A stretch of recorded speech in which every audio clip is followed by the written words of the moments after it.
At bilang bahagi ng pagbabantay para sa katahimikan at kaayusan sa komunidad, mas pinaigting ng Panabo PNP ang kanilang Oplan Kutitap at Oplan Bakal upang mapanatili ang kaligtasan sa lungsod. Patrolwoman Aldin Cañazares sa ulat. Layuning mapanatili ang kaayusan, katahimikan at kaligtasan ng publiko, mas pinaigting ng Panabo City Police Station ang kanilang presensya sa mga pampublikong lugar sa pamamagitan ng sabayang operasyon ng Oplan Kapkap, Bakalsita at Oplan Kutitap Night Patrol noong gabi ng Agosto 2 taong kasalukuyan. Pasado alas 10 ng gabi, pinangunahan ni Police Captain Alex L. Vitasolo, Deputy Chief of Police, sa ilalim ng direktang pamumuno ni Police Lieutenant Colonel Dexter R. Cuevas, Acting Chief of Police, ang nasabing operasyon katuwang ang grupo mula sa Recon, Philippines.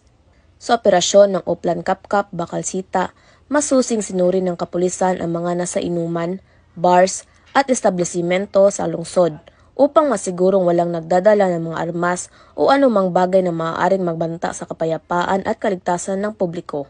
Kasabay ng operasyon ay isinagawa rin ang Oplan Kutitap na siyang lokal na bersyon ng Oplan Sagip Bata, isang inisyatiba na nakatuon sa curfew enforcement para sa mga menor de edad batay sa Executive Number 47 of 2000. Ang Oplan Kutitap ay kinikilala bilang Best Practice Project ng Panabo Police, isang proaktibong programa upang mailayo ang kabataan mula sa panganib ng lansangan tuwing 10 oras ng gabi.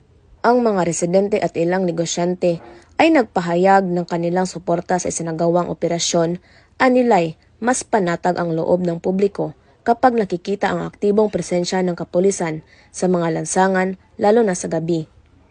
Sa patuloy na pagpapatupad ng mga programang gaya ng Oplan Kutitap at Bakalsita, nananatiling tapat ang Panabo City Police Station sa adikhaing seguridad, serbisyo at simpatya para sa sambayanan.